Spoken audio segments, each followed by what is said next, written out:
60 segundos. É o tempo que você tem antes de entender por que ninguém domina esse lugar.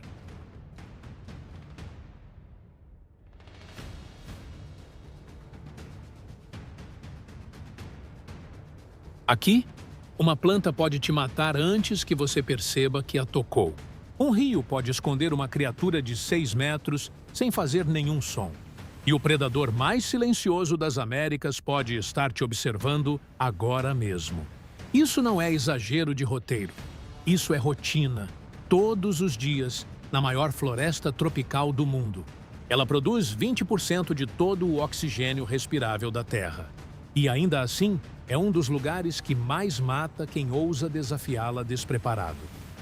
Bem-vindos à Amazônia, a floresta mais perigosa e mortal do planeta.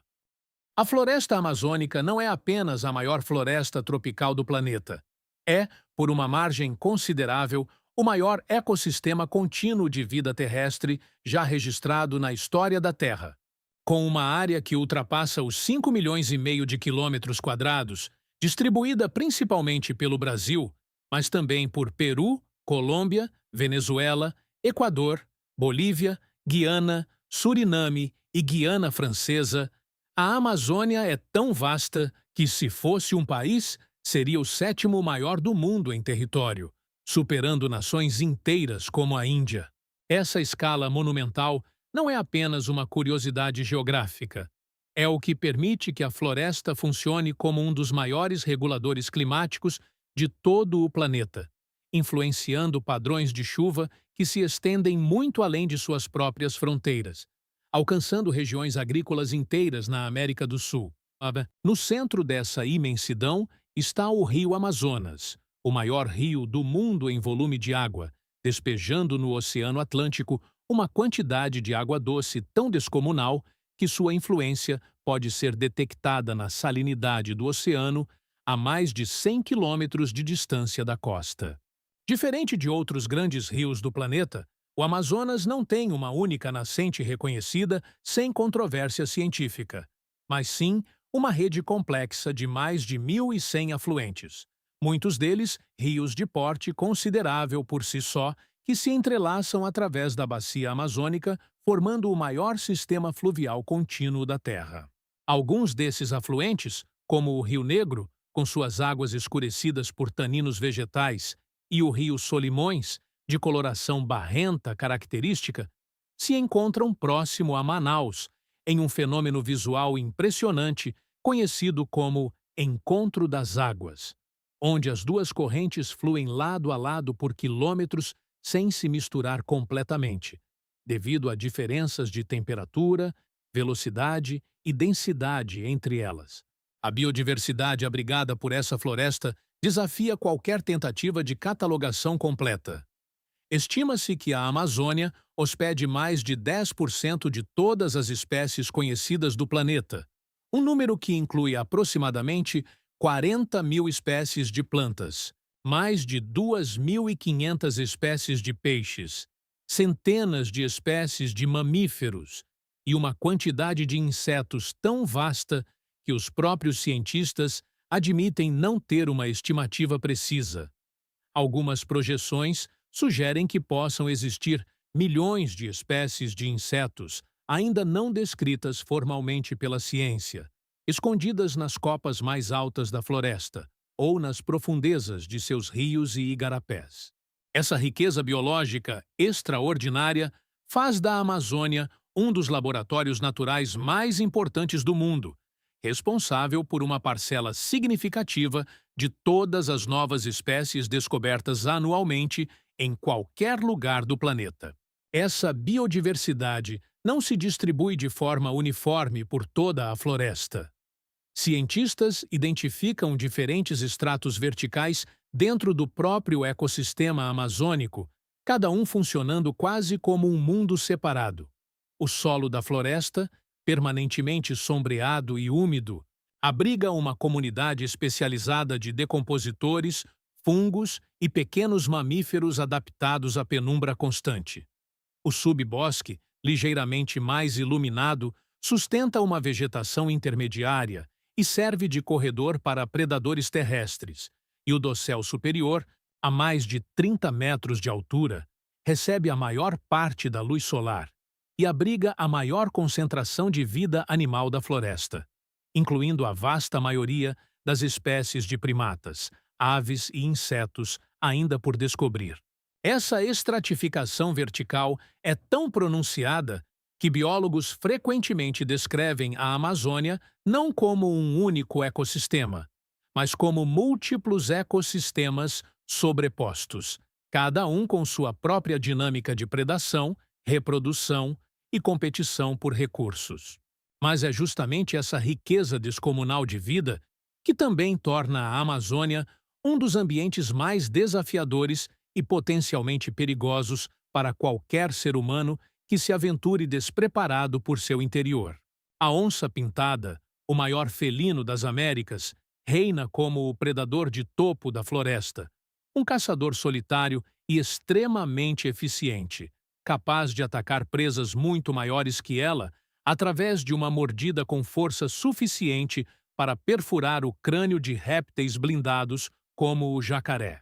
Embora ataques a humanos sejam raros, as onças geralmente evitam confronto direto com pessoas. Sua presença constante e praticamente invisível na floresta é um lembrete permanente de que, ali, o ser humano não está no topo da cadeia alimentar. Nas águas, o perigo assume formas igualmente respeitáveis.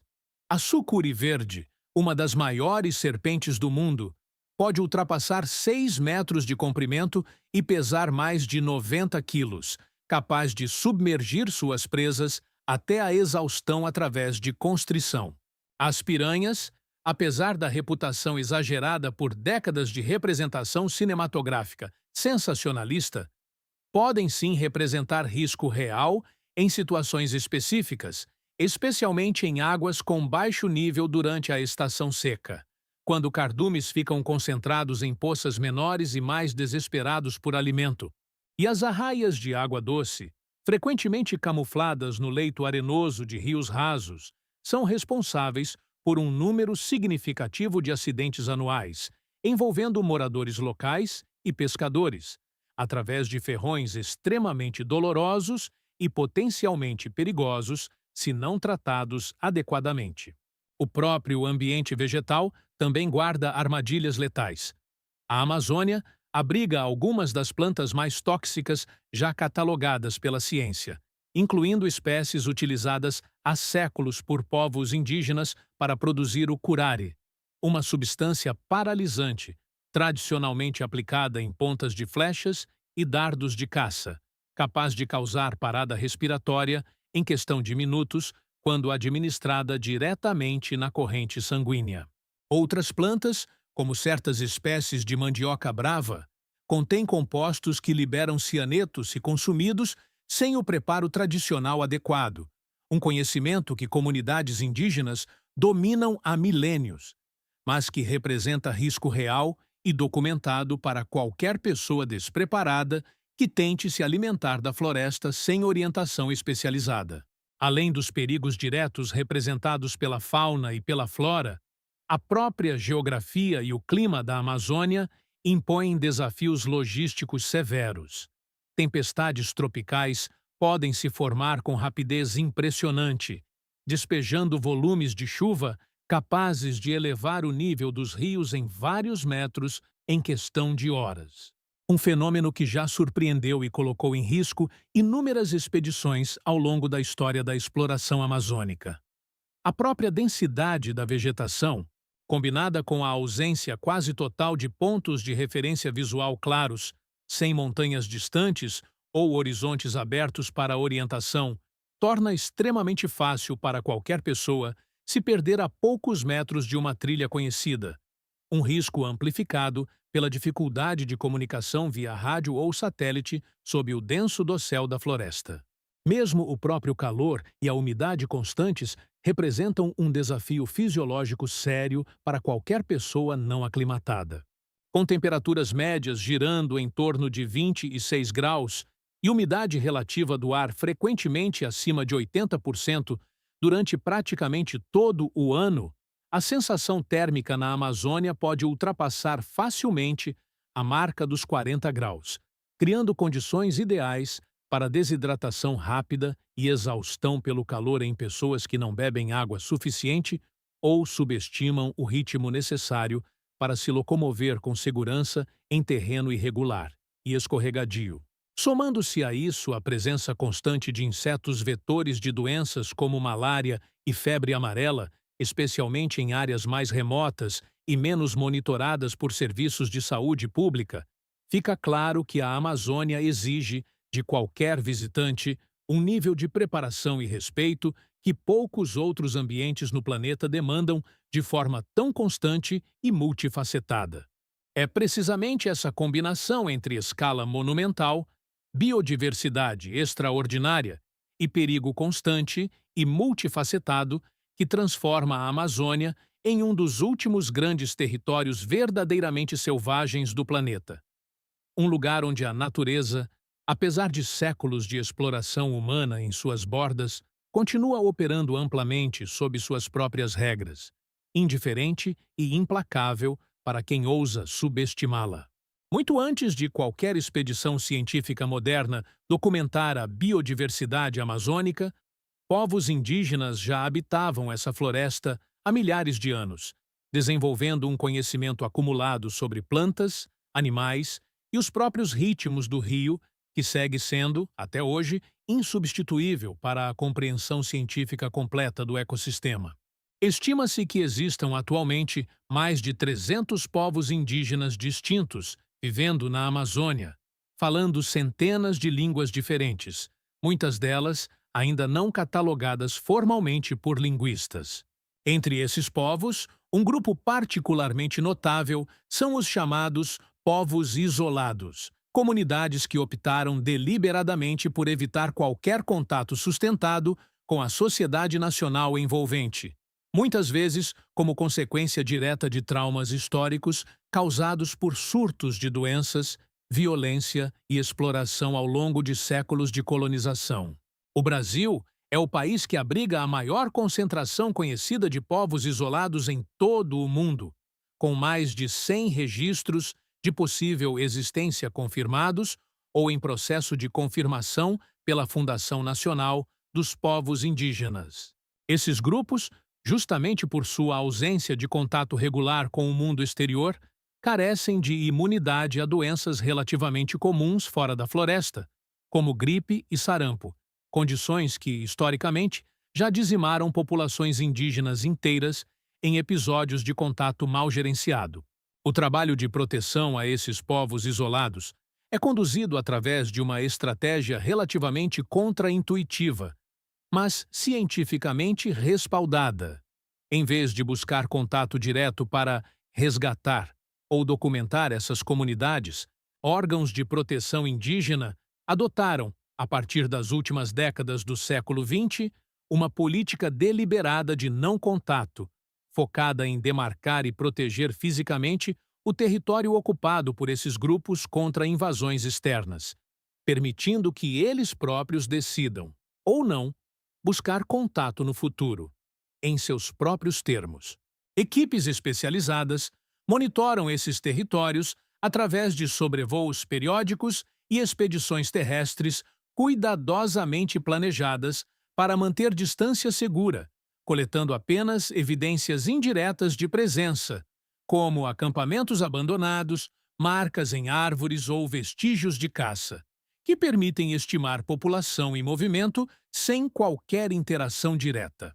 Por esse motivo, a proteção territorial dessas comunidades tornou-se uma prioridade explícita de política pública em várias nações amazônicas, com a criação de terras indígenas protegidas que, paradoxalmente, tem se mostrado uma das estratégias mais eficazes de conservação florestal já implementadas, já que áreas sob gestão ou proteção indígena, historicamente, apresentam taxas de desmatamento significativamente mais baixas do que áreas sem proteção equivalente. Apesar dessa importância comprovada, tanto os territórios indígenas quanto a floresta amazônica como um todo enfrentam hoje pressões sem precedentes na história recente. O desmatamento, impulsionado principalmente pela expansão da pecuária extensiva, pela agricultura em larga escala, especialmente o cultivo de soja, e pela mineração, tanto legal quanto ilegal. Tem avançado sobre porções significativas da floresta ao longo das últimas décadas. Embora as taxas de desmatamento tenham apresentado variações significativas ao longo dos anos, respondendo diretamente a mudanças em políticas de fiscalização e proteção ambiental, a Amazônia já perdeu, cumulativamente, uma área de floresta original equivalente a países europeus inteiros, um processo de fragmentação de habitat que ameaça diretamente a viabilidade de longo prazo de inúmeras espécies que dependem de grandes extensões contínuas de floresta intacta para sobreviver. Um dos aspectos mais preocupantes discutidos pela comunidade científica internacional é o conceito de ponto de não retorno da Amazônia, um limiar teórico de desmatamento acumulado, além do qual a própria floresta perderia sua capacidade de se autossustentar através do ciclo de reciclagem de umidade que ela mesma gera. A Amazônia funciona, em grande parte, como sua própria fonte de chuva. A evapotranspiração maciça de bilhões de árvores libera vapor d'água que se condensa e retorna como precipitação sobre a própria floresta, em um ciclo contínuo conhecido como rios voadores. Se o desmatamento acumulado ultrapassar um determinado percentual crítico, estimado por diversos estudos entre 20% e 25% da cobertura florestal original, esse ciclo poderia entrar em colapso, transformando progressivamente grandes porções da floresta tropical em um ecossistema de savana degradada, um processo que, uma vez iniciado, seria extremamente difícil ou impossível de reverter em escalas de tempo relevantes para a civilização humana. As queimadas, frequentemente utilizadas como método de desmatamento por sua rapidez e baixo custo em comparação com a derrubada mecanizada, representam uma ameaça adicional particularmente severa durante os meses mais secos do ano. Diferente de incêndios florestais em ecossistemas adaptados ao fogo, como certas savanas ou florestas de coníferas, a vegetação amazônica não evoluiu para resistir a incêndios frequentes, o que significa que áreas queimadas sofrem danos ecológicos desproporcionalmente severos e demoram muito mais tempo para se regenerar, quando conseguem se regenerar por completo. Anos de seca mais intensa, fenômeno que cientistas associam cada vez mais diretamente às mudanças climáticas globais, têm coincidido historicamente com picos significativos no número de focos de incêndio registrados por satélites de monitoramento ambiental. Em resposta a essas ameaças crescentes, um conjunto diversificado de esforços de conservação tem ganhado força nas últimas décadas. Iniciativas de comércio internacional de créditos de carbono florestal, embora ainda controversas em termos de eficácia e implementação, buscam criar incentivos econômicos diretos para a preservação da floresta em pé. Redes de monitoramento por satélite, cada vez mais sofisticadas, permitem detectar focos de desmatamento em tempo quase real, fortalecendo a capacidade de resposta de órgãos de fiscalização ambiental. E parcerias crescentes entre cientistas, organizações não governamentais e as próprias comunidades indígenas têm produzido modelos de manejo florestal sustentável, que demonstram ser possível gerar renda econômica a partir da floresta em pé, através de práticas como o extrativismo sustentável de castanhas, óleos vegetais e outros produtos florestais não madeireiros, sem recorrer à destruição completa do ecossistema. O reflorestamento também tem ganhado espaço como estratégia complementar em áreas já degradadas, através de técnicas que vão desde o plantio direto de mudas nativas até métodos mais recentes de regeneração natural assistida, que aceleram processos ecológicos espontâneos de recuperação florestal sem depender exclusivamente de intervenção humana intensiva e custosa. Projetos de restauração em larga escala, conduzidos tanto por governos quanto por organizações privadas e coalizões internacionais, já demonstraram capacidade de recuperar extensões significativas de floresta ao longo de décadas.